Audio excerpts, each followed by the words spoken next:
All right, so I dragged and dropped my EPS file. This is the only way you can do it to keep it as a vector smart layer onto my full-size Photoshop file that was just white, where I said File New. And now I'm going to place it by hitting Return. Now this file is huge in resolution. But because this is a smart layer, a smart object layer, which means I can't edit it until I rasterize it, and I never want to rasterize it if I don't have to. I could change this size at any time. So right now it's 13 by 19 inches by 350 pixels per inch, which is huge. It's as large as we can print at our standard print resolution. And it's pretty much filling up the page. But I could change it to 40 inches by 58 inches by 350. Take it from being 86 megabytes to 800 megabytes. And because it's a smart layer, it will render up perfectly. Now, is that too high resolution for coloring? Yes, because that will cause Photoshop to go really pretty slow. But my line work would still be perfect. That's the advantage of having vector line work. So I'm going to go ahead and cancel that so it doesn't have to render it out. So this seems large, and it's probably larger than I need to print it. But you see how those curves will now look. They'll be as clean as possible the higher resolution I go. So now, what do I do? Well, I'm going to rename this layer and call it black line work, because that's the first step. And then I'm going to lock it just to make sure I can't accidentally screw it up. My background layer, I'm going to rename background white. It's the white piece of paper, and I'm going to lock that. So now I add color in between these two layers. I make a new layer, and I'm going to call this flat color. Flat color is what Charlie Brown is in Peanuts.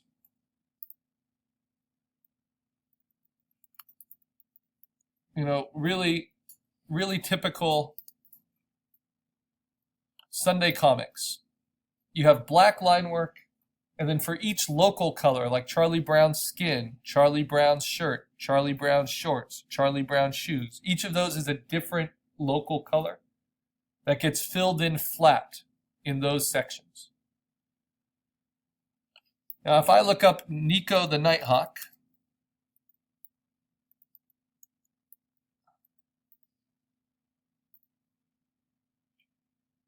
it is not breaking through online quite yet. So let's just go to our home page.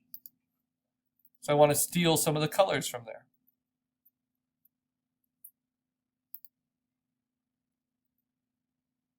See if we can find Nico anywhere. This is just for mine. And no, so I'll have to go to my own files.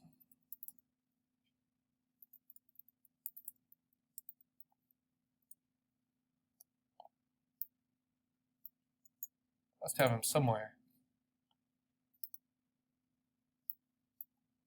Let's see. So color reference is helpful. Let's just look up Northeast Lakeview College as an image search. So I get the logo, and that will give me the school colors, right? And that's obviously done with flat color. There's Nico as a costume in an unfortunately colored shirt. Let's see what else.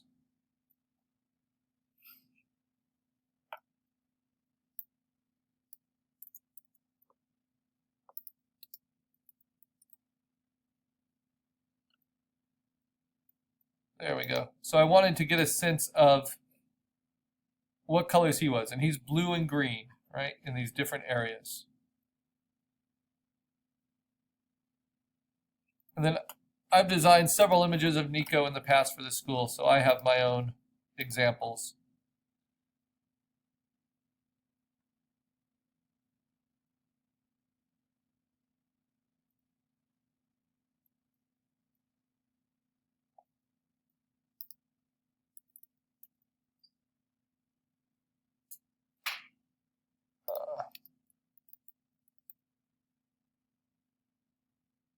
but this is going to be different because this is a Pokemon version.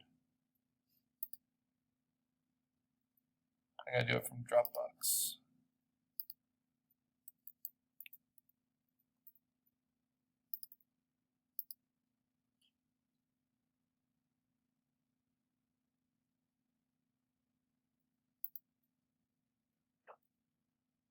Here we go. Okay, so for instance, like this one.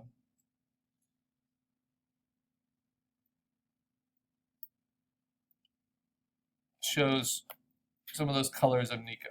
All right, so if those are flat colors, and they are flat colors, even if, because white and black are not colors, so line work and white do not change it into duotone, because duotone has to be two values on a color. So I know that his beak is going to be green, and his skin is going to be blue, right? At least as a nice base color. So my flat color, I could just take a paintbrush, and I could pick that color, and if I open this up, here, let me export it to my desktop. And I'm going to save it as a PNG. It doesn't really matter the resolution, because I'm just going to steal color. I'm going to show you how you can steal color from other files in Photoshop. So now I'm going to open this with Photoshop. Computer's running a little slow today. And then I'm going to window arrange and put them side by side, 2 up vertical. I might swap them.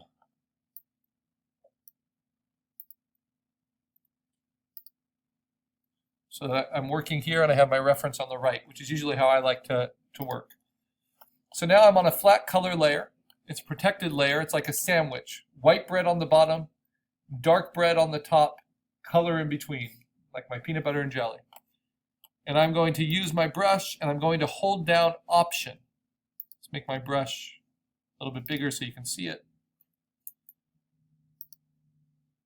I'm going to hold down Option and it will turn my brush into a color dropper, which allows me to select a color and steal it and then paint with it. So he's going to be blue there, he's going to be green here, green here, green here. He's going to be mostly gray here. Right. Those are the flat colors. The wings, blue. I think I'm probably going to do green on the inside of the wings. So on and so on. And the tail, blue. So these colors are pretty boring. The feet, green. The body, blue.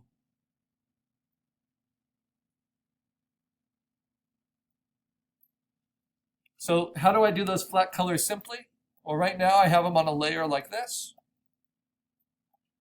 Because I made nice contained shapes, I could go in and paint them very carefully and try to stay within the lines. I have kind of a soft brush right now. But the easier way, because I have very contained lines, is I can use my magic wand with contiguous turned on at 32. Or actually, I can even put that tolerance way down to 2. I can go to my black line work layer, and even though it's locked, and even though it's a smart layer, because this is such a common practice, I can still magic wand a whole shape and then go down to my flat color layer and fill it in with my paint bucket tool.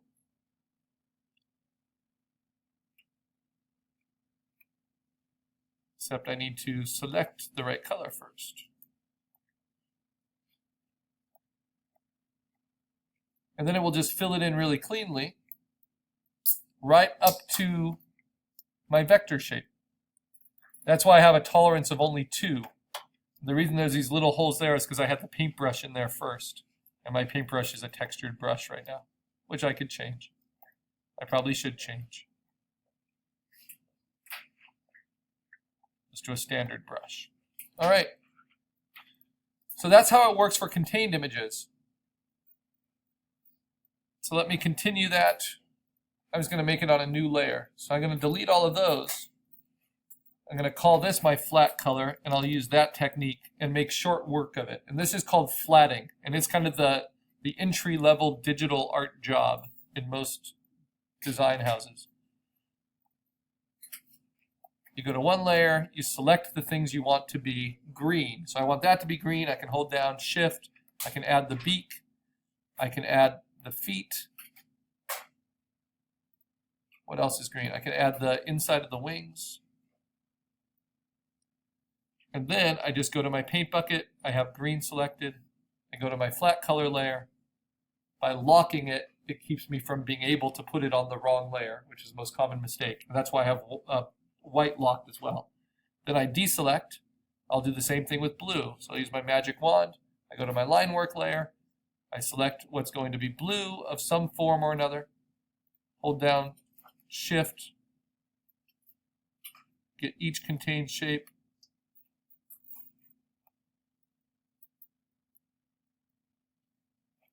Go to my paint bucket, hold down Option, steal it, and then paint it in on my flat color layer. So I've just flatted the blues. And now I'm going to steal that gray. With the magic wand, everything that should be gray. And this is flat coloring. I'll leave that top one.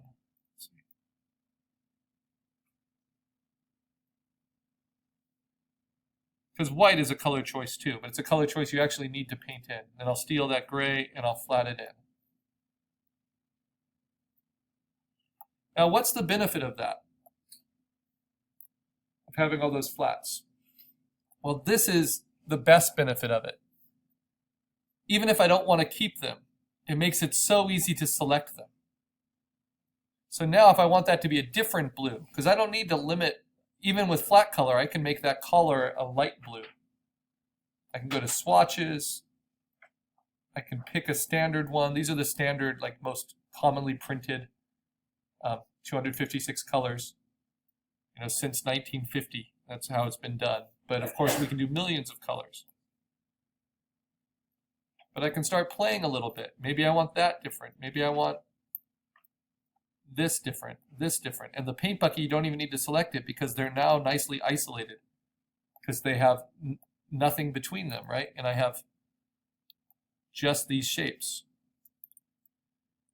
And because they're at such a high resolution, they're almost like vector cutouts, even though they're rasterized. And then I can say for the green, well, what if I take this green and I don't want it as a flat color that's that green. Maybe I want it as a really pale blue. Let's try that. So no, I like it as a green, but let's do a really pale green. Let's try that. That's a little better. Let's do that here. Yeah. Then what if I want to make the lower beak a little bit darker than the upper beak? That would still be flat coloring because each of these is a contained local color.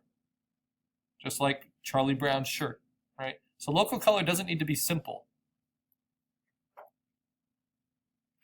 And I think kind of the biggest mistake a lot of students make is they think local coloring is just an unnecessary step, and they want to go right into doing really complicated things. But the truth is, if you can find the right local colors that make the best possible job of what you have, you are going to be light years ahead in terms of your other color choices. Because this is the foundation. Yeah, that's working a little bit better.